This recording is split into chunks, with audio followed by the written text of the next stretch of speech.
L'acteur, qui a plusieurs fois été inculpé Oh putain. C'est lui. Non. Pour- Non.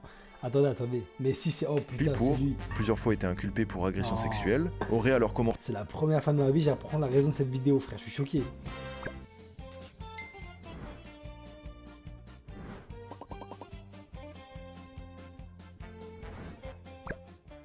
Maintenant, it's PGG time.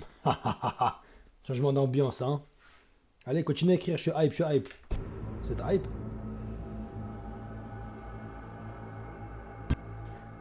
Qu'est-ce qu'il a écrit? Attendez, je vais lire. Avertissement.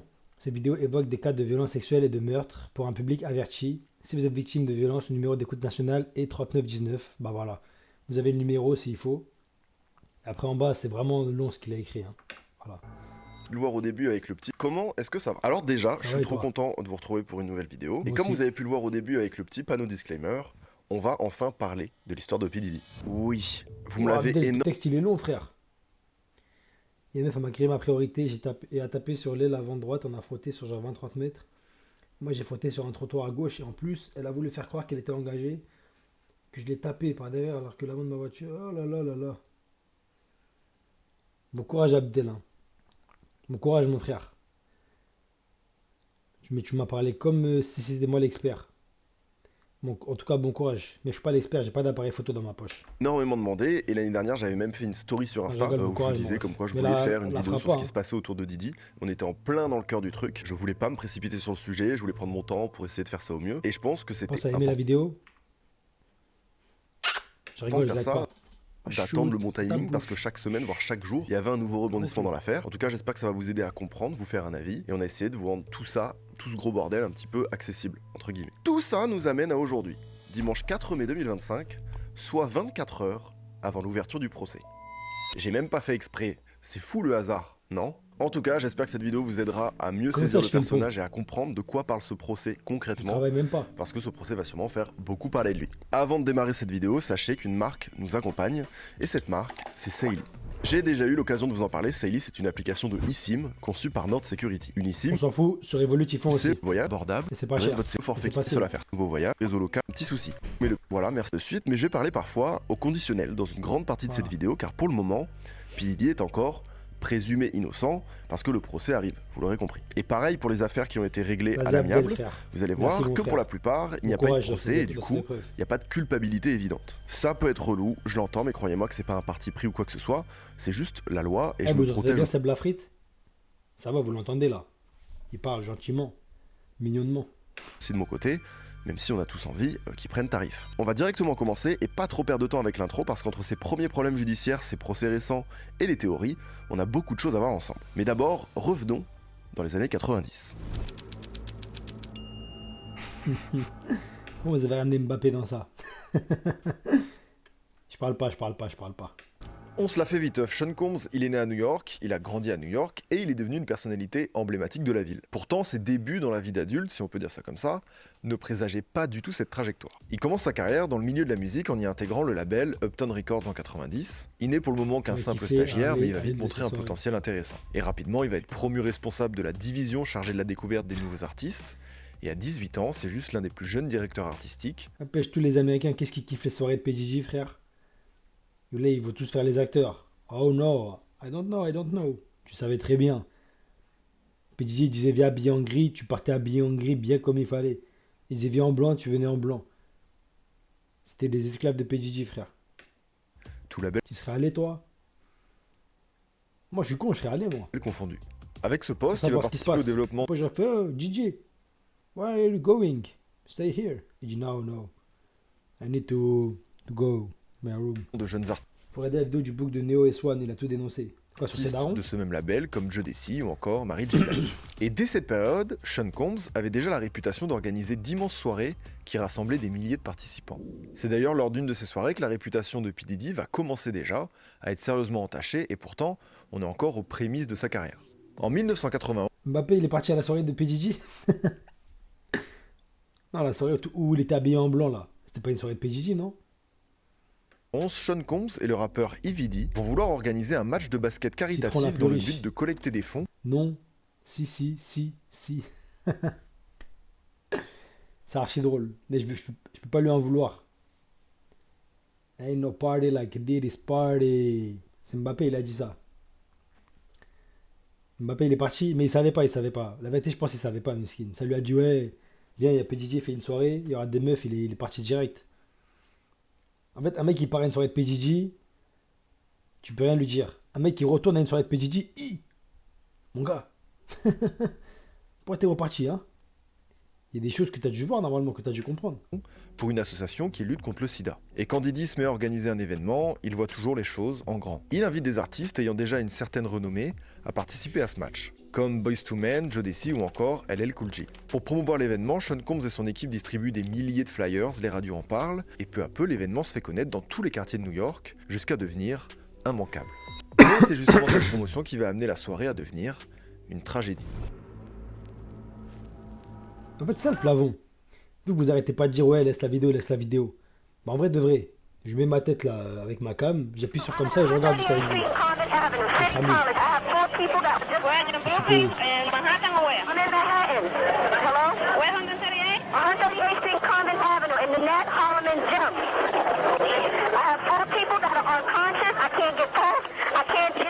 I've been doing CPR on them. I have 3 people that are in shock. I have 2 people with broken bones. Wait, what? That's from City College? City College. I need at least 4 ambulances right away. Put them in the police. Le 28 décembre 1991, près de 5000 personnes se présentent devant le gymnase Le son il est fort. Non, il est normal, non? de l'université de New York. Juste que la dame a crié là.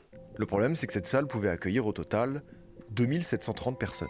Une fois le gymnase plein, les 20 agents de sécurité vont bloquer. Quand je dis est-ce que le son il est bien, personne m'a répondu. Maintenant vous me dites il est fort. Je suis pas fautif. Toutes les entrées, Il est bien. en laissant dehors une foule de personnes qui avaient pourtant acheté leurs billets.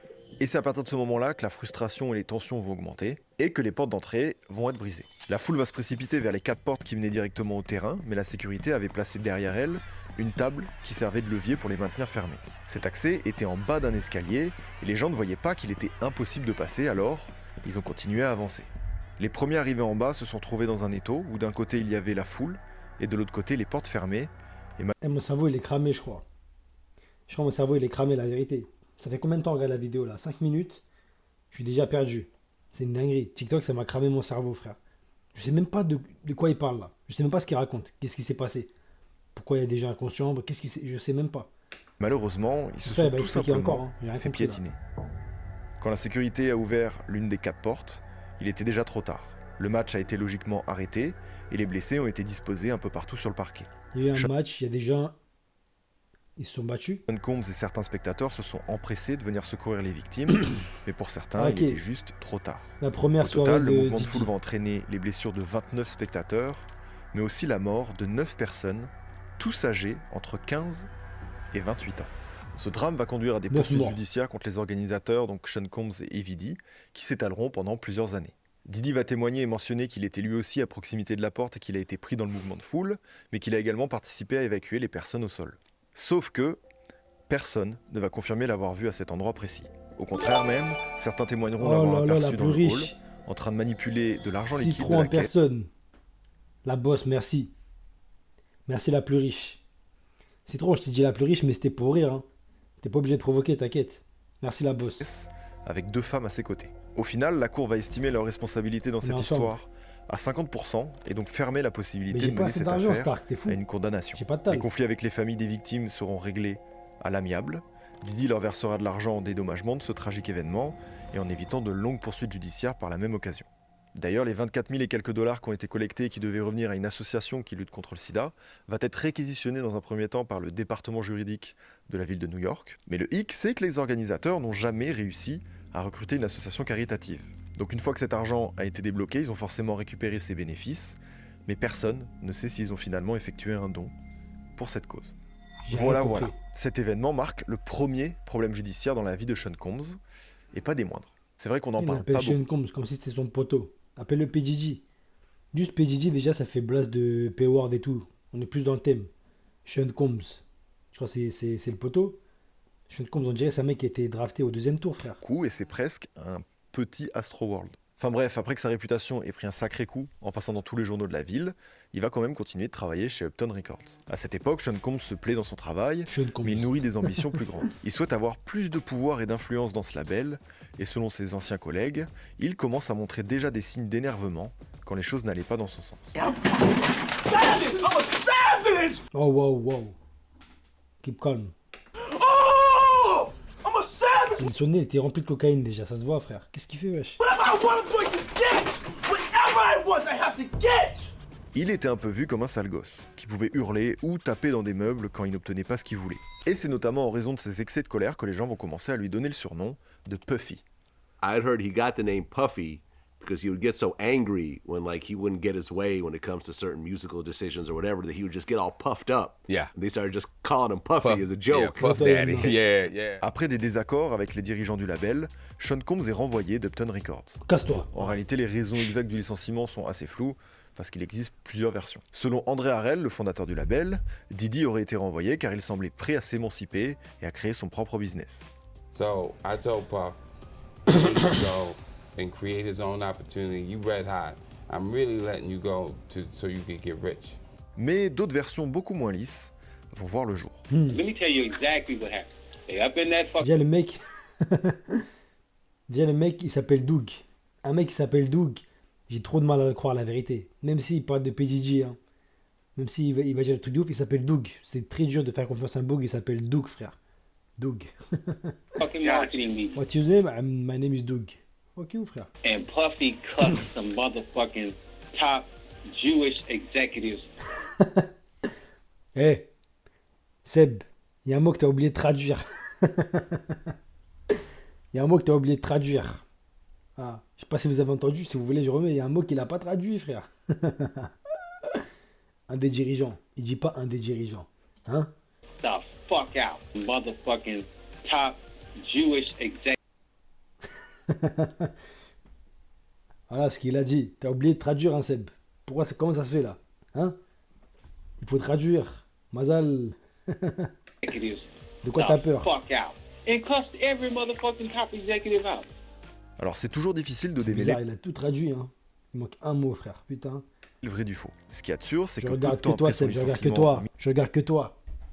Merci, Seb. Toute la journée, je regarde tes vidéos. en 1993, il va créer son propre label, Bad Boy Records. Et avec ce nouveau projet, Diddy attire des jeunes artistes qui sont plus que prometteurs, même ceux qui étaient signés chez Uptown, comme Craig Mack ou encore The Notorious Big. Et après le premier album de Biggie, donc Ready to Die, Bad Boy Records va entrer dans une nouvelle dimension et devenir l'un des labels les plus importants de la côte est des États-Unis. À côté de ça, Diddy se met également au rap, et absolument tout lui réussit à cette période. Il devient rapidement riche, célèbre, etc. Et avec son label, il va bénéficier d'une certaine forme de pouvoir. Moi aussi, comme On lui. est à peine au début de sa carrière, mais c'est déjà à cette période que les choses vont déraper. Ah non, pas comme lui. Ça s'arrête là. Notre De nouveaux deuxième problèmes carrière. judiciaires apparaissent pour P. Diddy en 1999. Il est accusé d'agression envers Steve Stout, le manager du rappeur Nas. Tous répartis du clip Hate Me Now de Nas, qui présente des scènes de Nas crucifixion. Diddy, Oh là qui est là, issu ça va d'une bien. éducation catholique, avait de base validé l'idée. Mais il a fini par demander à ce que cette séquence soit supprimée avant la diffusion du clip à la télé. Sauf que le clip sera diffusé tel quel, et ça, Diddy, il a pas du tout apprécié. Bah, il a il va dit non. débarquer dans le bureau de Steve Stout en Il a étant dit non. accompagné de ses gardes du corps, et ils vont l'agresser physiquement à grands coups de bouteilles de champagne. Alors, mini parenthèse, il y a des versions qui disent qu'il l'a frappé avec un téléphone, d'autres avec une bouteille de champagne. C'est quoi ce truc de riche là? Ils sont partis agresser un mec en équipe, ça arrive. Ils l'ont frappé avec des bouteilles de champagne. C'est quoi ça? Ils lui ont lancé des boîtes de caviar. C'est quoi ce flex de fou, frère? Franchement, j'en ai vu des flex, hein, mais celui-là, il est vraiment pas mal. etc. Peu importe, ça change pas grand-chose. Suite à ça, Steve se retrouve avec la mâchoire brisée, avec un bras cassé, et va donc intenter une poursuite judiciaire envers Diddy. Diddy reste flou dans ses explications devant la justice, et nie avoir explosé une bouteille sur le manager. En revanche, il reconnaît avoir eu un mauvais Oui, comportement, les détours, c'est et fiable. il s'excuse auprès de Steve de ne pas avoir réussi à contrôler ses émotions, entre guillemets. C'est une mérite de dire ça, il se prend pour Broly. Un mec qui s'excuse de pas avoir réussi à contrôler ses émotions, c'est Broly, frère, il me fait peur ce mec. Finalement, P. Diddy plaidera coupable pour harcèlement au second degré, et l'affaire sera réglée à l'amiable, avec un chèque de 500 000 $ en faveur de Steve. La justice condamnera P. Diddy à suivre une journée de formation en gestion de colère, afin de l'aider à mieux gérer ses émotions et éviter que l'incident se reproduisent. 500 000 On dollars. va pas se mentir, une journée c'est peut-être un peu léger, surtout quand Steve, justement, juge que cette agression était une tentative d'assassinat. Enfin bon, on verra C'est bon, t'as eu 500 000 dollars, t'es vivant. Commence pas à casser les couilles aussi au juge, toi. Hein. bien, peut-être que c'était suffisant la petite journée et qu'on n'entendra plus jamais parler des excès de colère de Diddy. Peu de temps après, P. Diddy est impliqué dans une fusillade dans une discothèque de Manhattan. Aux C'est côtés le diable ou quoi, ce mec? Ça fait 5 minutes que la vidéo elle a commencé, il a 90 faits sur le dos. de sa compagne de l'époque, Jennifer Lopez, et du rappeur Shyne. D'après les témoignages de l'époque, une altercation entre Diddy et un autre client, Matthew Allen, aurait dégénéré en finissant par des échanges de coups de feu, blessant ainsi 3 personnes. Après l'incident, Diddy et Gillo vont rapidement quitter les lieux à bord d'un véhicule, Ouh, Gillo. mais après une course-poursuite avec la police, ils vont finir par être interpellés. Lors de Gillo aussi, elle va être envoyée en prison. l'arrestation, hein. une Comme arme avec volée Diddy. est retrouvée dans leur voiture. Puis Diddy sera accusé de 4 infractions liées aux armes et d'avoir soudoyé son chauffeur, Wardell Fenderson, pour revendiquer la propriété de son arme. D'ailleurs, C'est quelle blague ça? Putain, c'est trop marrant, frère. Wardell Fenderson. Il a un blaze de lutin. Fenderson déposera une Un plainte blase de contre lutin. Diddy un peu plus tard en déclarant avoir subi des dommages Wardell émotionnels Fenderson. après cette fusillade. Les avocats des deux parties, Wardell qui ont Fenderson. convenu de ne pas divulguer les termes Oh, de putain. l'accord, ont affirmé que l'affaire avait été résolue Je kiffe à la ça. satisfaction de toutes les parties. Oui, Diddy règle souvent ses problèmes à l'amiable. Il Et on paye, va il voir paye. que ce ne sera pas la dernière fois qu'il va gérer ses galères en distribuant de l'argent à droite à gauche. Pour en revenir à l'affaire de la fusillade, Jennifer Lopez, elle, est libérée sans inculpation après 14 heures de garde à vue, et Diddy, lui, il est acquitté de toutes les charges lors de son procès en 2001. D'ailleurs, cet événement va marquer la fin de leur couple, peu de temps après. Quoi? Attends. Donc, putain, c'est trop grave. Donc, la femme, sur qui la génération d'avant, là, tous les hommes, ils bandaient, oh là là, J-Lo, la plus belle. C'était pas J-Lo, casse-toi et tout. Elle est sortie avec PDG, frère. Elle est sortie avec PDG, eux, ils continuaient de la maxer. Elle est sortie avec P-Word Gigi, frère. Et nous la maxer, c'est du jamais vu dans l'histoire. Et c'est pour ça, les anciens, il faut pas trop les respecter, hein. Il faut pas trop les respecter, ils sont chelous, frère. Mais il y a un personnage de cette histoire qu'on oublie. C'est leur pote, Shyne, qui lui va être reconnu coupable Je n'écoute pas la vidéo, en fait. Ils viennent dire qu'ils étaient en couple. et condamné à 10 ans J'ai pas écouté. de prison. Qui Qui lui 10 va ans être reconnu coupable et condamné à 10 Bon, lui, ans. on s'en fout, on de sait pas prison. c'est qui. Lors du procès, Shyne évoquera la légitime défense.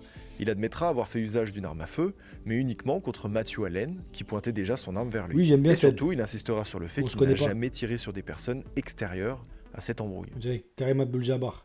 Et justement, Natania Robin faisait partie des victimes collatérales de cette altercation. Elle, qui a été touchée d'une balle au visage, a toujours assuré que la personne responsable de cette blessure n'est personne d'autre Le truc, c'est que je lis le chat en même temps que Seb y parle. Vous avez capté ou pas? Faut que je parle avec vous aussi. On échange. que Diddy. Mais le truc, c'est qu'aucun test médico-légal n'a été réalisé à l'époque pour prouver de quelle arme provenait telle ou telle balle.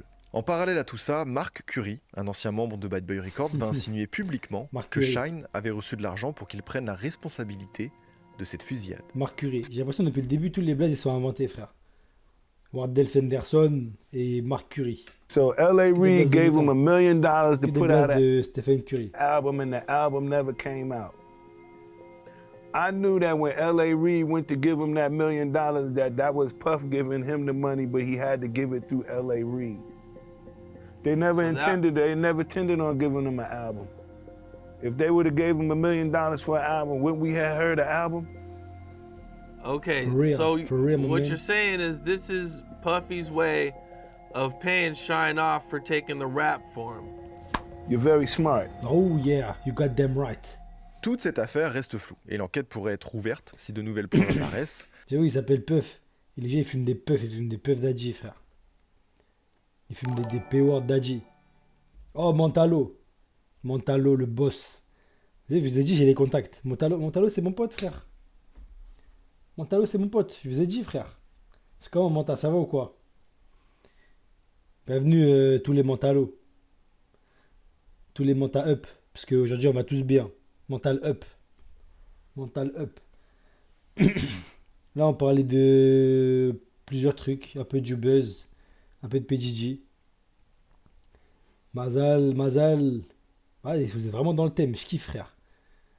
On va jamais finir la vidéo. Mais si, on va finir. Mazal, en tout cas. Bienvenue l'équipe. Bienvenue la famille. Vous êtes tous ma famille, sachez-le. Et Montalo, c'est un très haut membre de ma famille. Sachez-le aussi. Ah ouais, c'est vrai, je dois mettre play. Excusez-moi. Mais malheureusement, rien ne compensera les 9 ans qu'a passé Shine en prison. Les années passent, on se retrouve maintenant en 2003 et P. Diddy est à nouveau dans les problèmes. Après le lancement de sa marque de vêtements Sean John, des accusations surgissent sur les conditions de travail des ouvriers honduriens qui sont chargés de la production. Des travailleurs de l'usine située à Choloma vont rapporter des conditions de travail abusives, notamment des fouilles corporelles, des tests de grossesse obligatoires, des restrictions d'accès aux toilettes, des heures supplémentaires non rémunérées et des salaires très bas. Ok, tout ce qu'il a fait, c'est pas bien. Mais les salaires, voilà, c'est bon, frère. Laissez le capitalisme gagner des fois. Le Comité national du travail va s'en mêler et confirmer toutes les accusations. Face à ça, Diddy va quand même réagir, notamment en licenciant les superviseurs les plus abusifs ou en autorisant la création d'un syndicat, et il n'y aura pas de suite à cette histoire. Peu de temps après, une nouvelle plainte est déposée contre le rappeur. Oui. Le cofondateur et ex-président de Bad Boy Records engage des poursuites contre P. Diddy en l'accusant de l'avoir forcé, sous la menace de violence, à céder 25% de ses parts du label. I had Ok, 25% il a of the arrêté. company. I didn't know why he needed to get that back from me. Oh, a sub. And then- One sub. Sorry, Twitch. Albas, thank you, my man. Thank you. Maintenant, je parle un peu anglais parce qu'on regarde un truc sur les Américains. Give it back to I me speak in again. English, you I know? didn't understand that.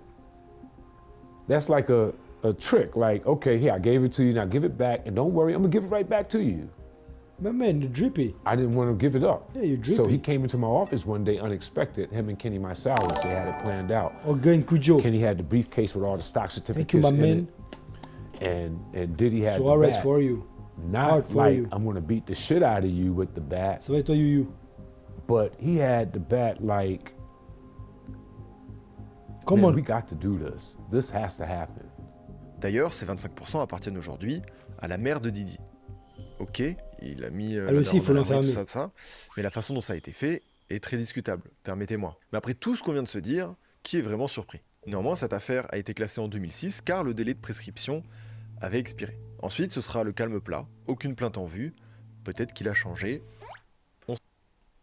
La famille, est-ce qu'on attend ceux qui ont la pub ou on s'en bat les couilles? Toi, vous êtes sub, hein, c'est vous qui décidez. On s'en fout, non? Mais pause en vrai, pas les couilles, attends pas. C'est bon, on s'en fout. Mangez la pub, c'est tout, je vous ai dit, frère. Ce B, vous voulez pas. Capitalisme. Bon, les gars, il y a des femmes dans le chat qui sont pas sub, se les quand même. Soyez galants, frère. Mais bon, les hommes, on s'en bat les couilles. Allez tirer des palettes, allez porter des parpaings, frère. Ça va pas ou quoi?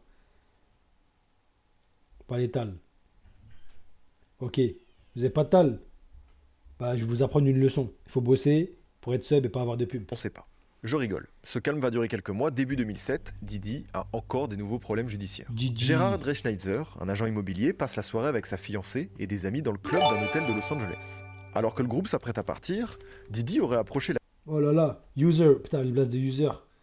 User 696. la Merci, fiancée mon de frère. Dreschneider Je fais de partie de ma manière famille. insistante. L'agent immobilier se serait interposé et Diddy n'aurait pas apprécié. Selon la plainte, ce dernier aurait alors frappé Dreschneider au visage, le faisant chuter au sol.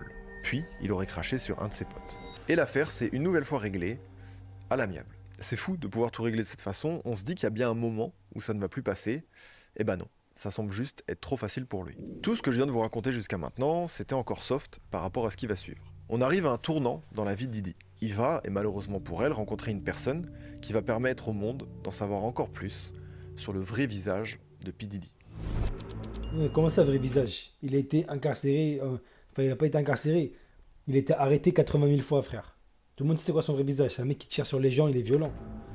Il faut juste le tirer dessus une bonne fois pour toutes. Cassie Ventura s'est fait connaître au milieu des années 2000 avec son hit Me and You, qui a explosé dans Wow, les clubs et dans les welcome. classements, non seulement aux États-Unis mais aussi en Europe. C'est à cette époque qu'elle rencontre Diddy et il lui fait signer un contrat de 10 albums.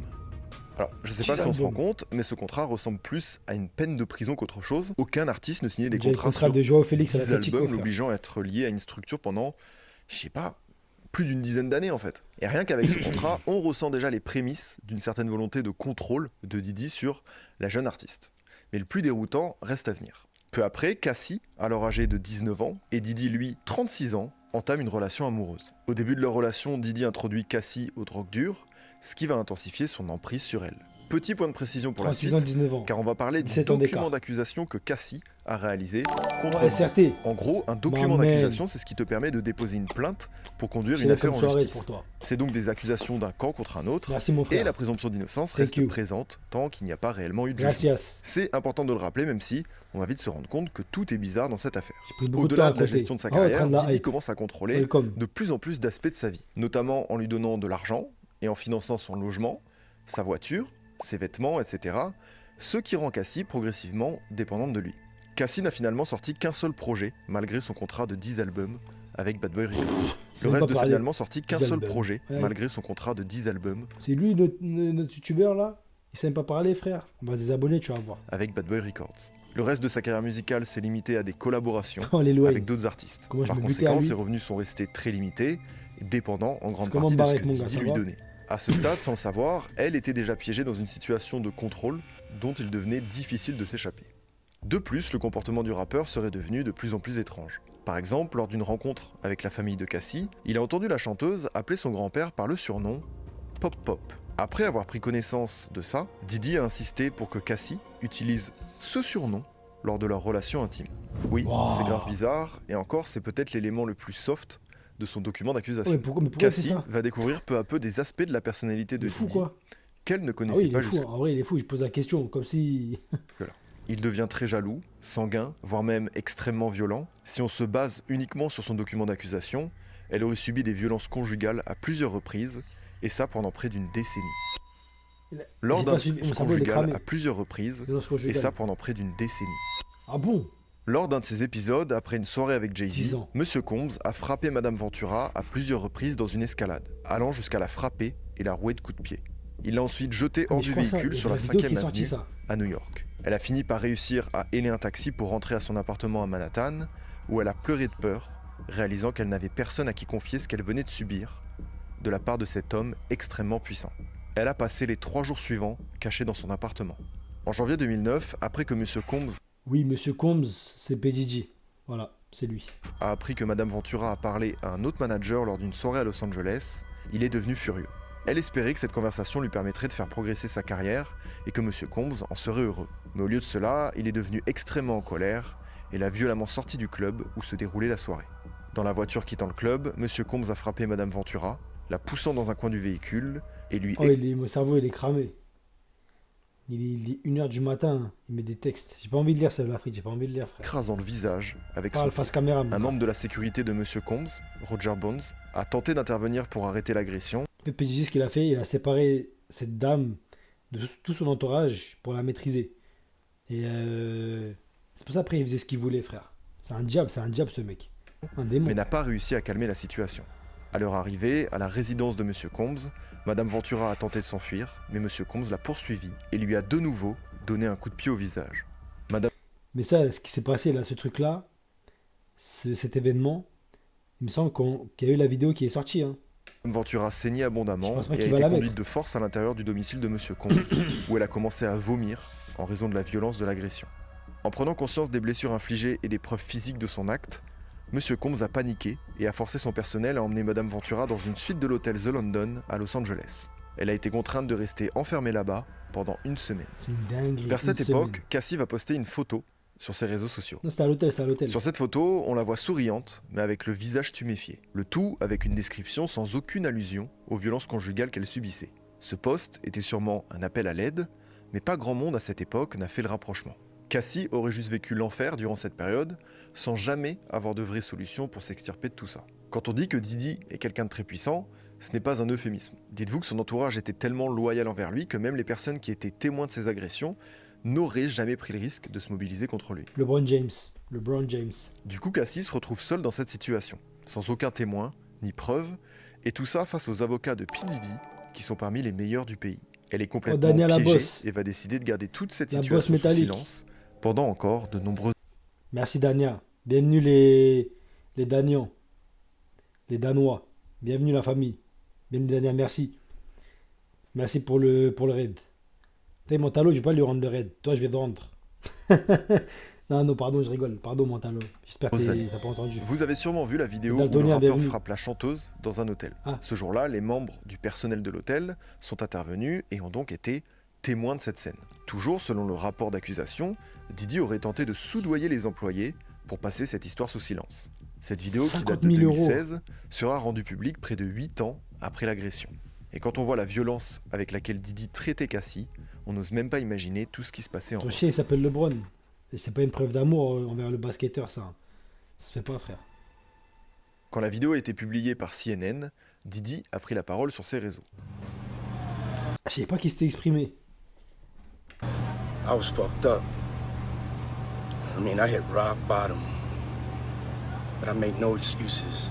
My behavior on that video is inexcusable. I take full responsibility for my actions in that video. I'm disgusted. Vous voyez les yeux? Les yeux? Et ça ment pas. Il regrette pas, frère. Il en a rien à faire. Il regrette rien du tout. Dis LeBron. LeBron au pied. LeBron.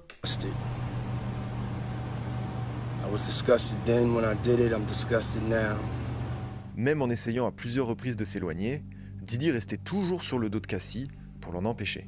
Bien qu'elle ait tenté de se réfugier auprès de sa famille ou de mettre un terme à cette relation toxique, il trouvait toujours un moyen de la retenir. Par exemple, en 2011, Cassie tente de quitter Didi et commence à fréquenter un autre rappeur du nom de Kid Cudi. Elle rapporte dans son document d'accusation que Didi aurait fini par être au courant de cette liaison. Et suite à ça, il va rentrer dans une colère qui va être démesurée. Monsieur Combs a trouvé le téléphone de Madame Ventura et a découvert des emails entre elle et Kid Cudi. Cela a mis Monsieur Combs en colère et il a pris un tire-bouchon manuel qu'il a placé entre ses doigts avant de se jeter sur Madame Ventura. Elle s'est enfuie et s'est réfugiée chez Kid Cudi pour échapper à la fureur de Monsieur Combs. Peu de temps après, un membre du personnel de Monsieur Combs a dit à Madame Ventura qu'elle devait juste parler à Monsieur Combs, malgré le fait qu'il était en colère. Madame Ventura, se sentant incapable de fuir Monsieur Combs et son réseau d'assistants, est retournée vers... En fait, c'est normal qu'elle lui parle par mail, parce que PDG, il est fou, frère. PDG, il est fou. Et c'est sûr, il fouillait le bigot, il écoutait les appels, il regardait les messages, il a traqué. Le mail, c'est un truc, un peu vesqué. Vers lui.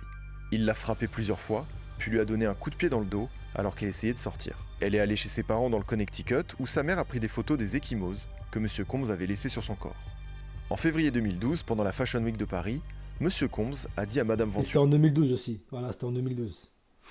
...qu'il allait faire exploser la voiture de Kid Cudi et qu'il voulait s'assurer que Kid Cudi et ses amis seraient bien présents au moment de l'explosion. Peu de temps après, la voiture de Kid Cudi a effectivement explosé dans son allée. Récemment, un ancien garde du corps de Didi a confirmé qu'il était fort probable qu'il soit à l'origine de cette explosion. Do you know about this car blowing up? I heard about that. I definitely heard about that. And I found it quite funny that the car actually did get blow up.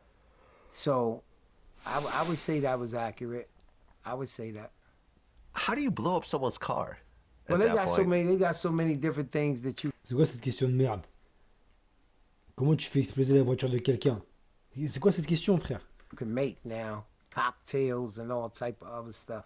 On parle d'un... Oh là là, le PCC. Voilà, on va faire ce test ensemble. 2 objets de la même forme. De Z and de Z.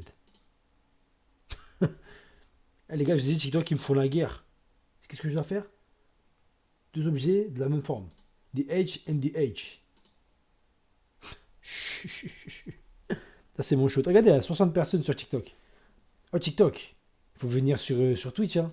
Yeah, I heard about Ça rien là-bas. Bon, encore une fois, on a franchi un cap. Mettre une bombe dans une voiture, ça s'apparente plus à une tentative de meurtre qu'autre chose. Si ces faits sont avérés, ça en dit long, à mon avis, sur la violence que Didi est prêt à utiliser pour garder Cassie auprès de lui.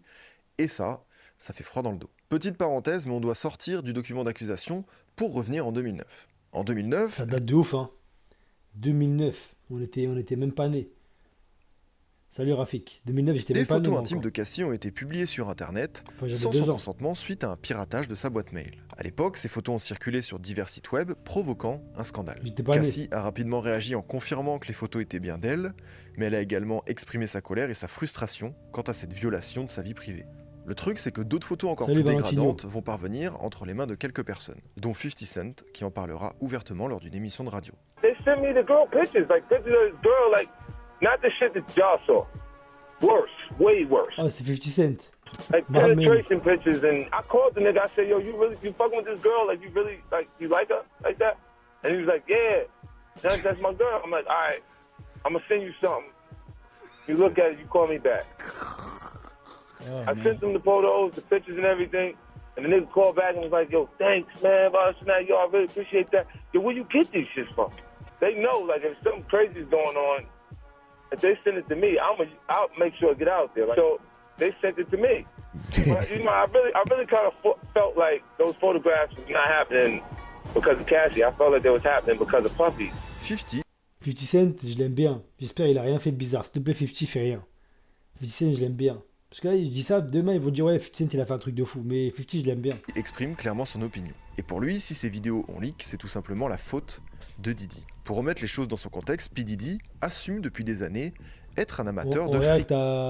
Au documentaire P. Diddy de Seb Lafrite. En gros, ce sont des orgies qui se déroulaient souvent après des énormes soirées qu'organisait le rappeur. Oui, je sais qu'il déteste P. Diddy, mais je parle en mode, j'espère qu'il n'y a vraiment rien, frère. À part s'il a tiré sur des mecs et tout ça, je m'en fous. Mais pas de trucs avec les femmes, avec les enfants, s'il te plaît, 50. Mais je pense pas en vrai. Ces freak-offs n'ont jamais été un réel secret pour lui.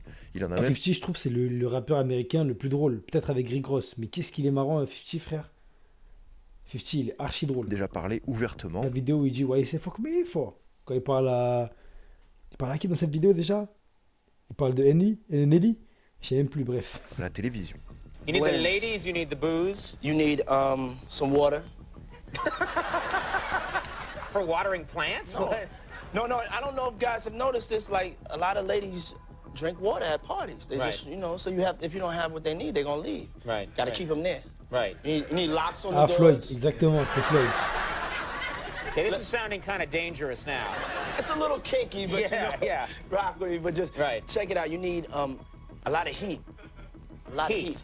Yeah. Heat? You mean that physically the place has to be hot? You don't have no air conditioning. No air conditioning? No. Why is that? Heat affects the alcohol, and it also affects, like, you know, everybody gets a little bit more comfortable and loose. Builds up a nice little sweat.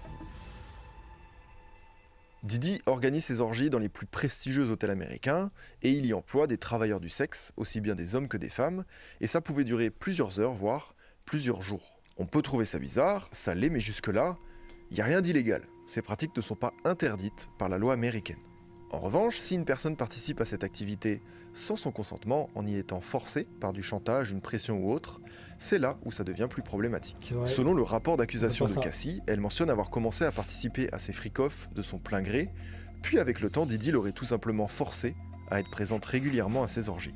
En plus, on parle de soirées où l'alcool et surtout la drogue étaient distribués à profusion, et donc ça altérait complètement la notion de consentement. Diddy souhaitait observer Cassie avoir des relations sexuelles avec plusieurs personnes, pendant que lui se touchait devant la scène. Qu'est-ce qu'il y a dans son crâne à ce mec, frère? Chaque 2 ans, il a un nouveau délire. Il fait exploser des voitures, après il frappe une femme. Après maintenant, il veut qu'elle fasse des bugs devant lui.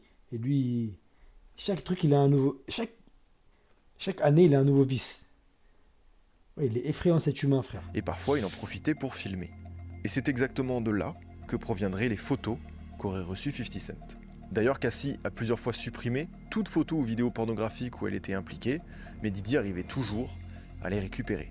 Une fois, alors qu'ils étaient assis côte à côte lors d'un vol, il l'a forcée à regarder une vidéo qu'elle pensait avoir supprimée, ce qui a renforcé son sentiment d'impuissance et rajouté une couche sur l'énorme emprise qu'il exerçait sur elle. Cassie mentionne également qu'elle était contrainte de sélectionner les travailleurs du sexe avec qui elle allait devoir coucher, et que Diddy supervisait un peu cette sélection en lui demandant de rechercher des critères bien précis comme large pénis noir. À cette période, Cassie était dans une... Il cherchait... Ah mais c'est... Oh là là. Il voulait voir des Big Black Hawk en action. Lui, un homme. Bale, Benzema, Cristiano, exactement. Je vous dis, P. Diddy, il est foutu. En fait, dans son cerveau, il n'y a rien qui fonctionne. Vous voyez ce que je veux dire ou pas? Situation où elle était incapable de lui dire non, alors que Diddy lui imposait de participer à ses freak-offs au moins une fois par semaine.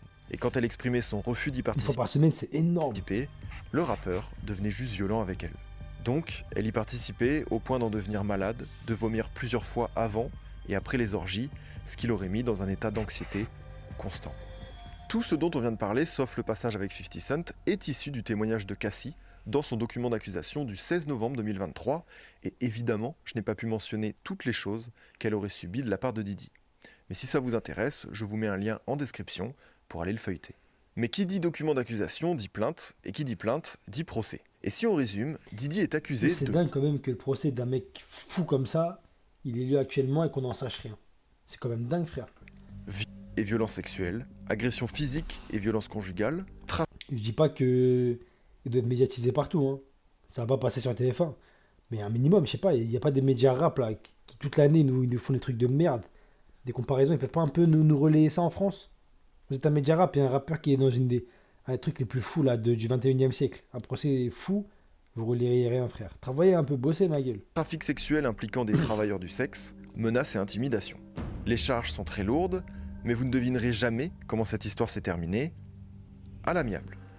Oui, il était puissant, mais maintenant, il est en train de se faire juger. Publiquement, on a le droit de savoir. Une fois, Didi a réussi à s'en Mais sortir. si les procès ils sont filmés, ils sont diffusés partout, t'as 10 millions de journalistes, c'est beaucoup plus médiatisé qu'en France carrément. On dirait une blague, mais non, c'est réel. Malgré toutes les dingueries dont il est accusé, il n'a pas été jugé. On ne sait pas exactement les termes de l'accord, mais Didi a sûrement donné un montant important à Cassie pour esquiver le procès. Selon les rumeurs, on parle de 30 millions de dollars. Mais il faut l'enfermer. Cassie, je comprends, 30 millions d'euros c'est beaucoup. Mais frère, envoie-le en prison ce mec. Par pitié. Pour ton bien, pour le bien de tout le monde. Il détruit des vies normales. En fait, c'est le genre de mec, lui, vous le posez, comme ça, au milieu des humains, il détruit chaque personne avec qui il va parler. Vous avez capté ou pas? La procédure judiciaire a donc été abandonnée, mais grâce à ce document d'accusation, Cassie a semé la première graine. Elle a permis de révéler un côté sombre de Didi, soigneusement dissimulé par lui et par son entourage. On pourrait penser que Didi a finalement réussi à s'en sortir et qu'il va pouvoir passer la fin d'année 2023 tranquille, mais non, tout va pas se passer comme il l'aurait espéré. C'est quand même fou, hein. On porte plainte contre toi pour quelque chose. Ça peut être n'importe quoi, hein. Tu dis à la personne, je te paye, t'enlèves et ça marche. Genre la justice a dit, bah ok. Tu vois, c'est oublié, c'est dingue, frère. À la suite de la plainte déposée par Cassie, plusieurs autres victimes présumées vont se manifester. Elles accusent Didi de faits graves, allant d'abus sexuels à du trafic sexuel présumé. Certains seraient même mineurs au moment des faits, et ces actes remonteraient même jusqu'aux années 90. En tout, il y aurait au minimum 6 plaintes civiles contre lui entre novembre et décembre 2023. Il va nier en bloc toutes les accusations et se dira victime d'un lynchage médiatique. Mais ces histoires sont loin d'être terminées pour autant, c'est même plutôt l'inverse. Plus on avance dans le temps et plus les plaintes et les témoignages vont être rendus publics. Et Didi a beau avoir de l'argent, du pouvoir, les meilleurs avocats, à un moment donné, ça fait pas tout. Ouf, c'est de la frite. Au début des années 2020, P. Diddy va avoir l'idée de sortir un nouvel album, The Love Album of the Grind, qui a pour but de remettre sur le devant de la scène le R&B, qui est clairement à bout de souffle dans cette période. Pour ça, il va s'entourer de producteurs spécialisés dans ce domaine, dont Rodney Jones, surnommé Lil Rod. Rodney. Not Rooney. Lil Rod va travailler sur le projet pendant plus d'1 an et ira même jusqu'à vivre avec Didi pendant près de 9 mois pour avancer sur l'album. Ce qui devait être une bête d'opportunité professionnelle se serait très rapidement transformé en une situation horrible pour Lil Rod. Didi lui avait proposé 29 000 $ pour travailler 13 mois et participer à la création de 9 chansons. Ça peut paraître beaucoup d'argent, mais en réalité c'était bien en dessous de ce que Rodney Jones devait percevoir. Il va donc refuser et aurait proposé 20 000 $ plus des royalties, plus l'apparition de son nom dans les crédits pour chacune des 9 musiques. Un accord oral aurait été accepté par Didi, qui aurait même promis qu'en travaillant sur ce projet, il allait obtenir des biens immobiliers, des opportunités avec des artistes importants, des contacts importants, et même un Grammy Awards. Ça peut paraître absurde, mais Didi est tellement puissant que toute cette conversation était potentiellement crédible. Une fois arrivé à la résidence de Miami, Lil Rod va travailler sur le projet comme prévu, et sur les 9 sons... Non, on n'est pas à 20 minutes, on est à 31. C'est bon, 31. Pour Didi. Sauf que cette résidence qui se déroulera entre Miami, Los Angeles, dans des yachts ou même dans des pays étrangers, va rapidement ressembler à une prison dorée, où il n'aura pas l'autorisation de rendre visite à sa famille ou à ses proches, sous la menace de ne pas être payé, et qu'il serait blacklisté dans le milieu. Au final, Lil Rod aurait été payé comme Didi lui avait proposé de base, soit 29 000 $ sans royalties ni crédit, mais selon certains témoignages de Lil Rod, il n'aurait tout simplement pas été rémunéré du tout. Et c'est en partie à cause de ce conflit financier que... Ça va les couilles. 29 000 $. Hein. On parle du mec qui paye des 30 millions de dollars comme ça pour éviter un procès. Il paye des artistes 29 000 $. C'est vraiment un bâtard.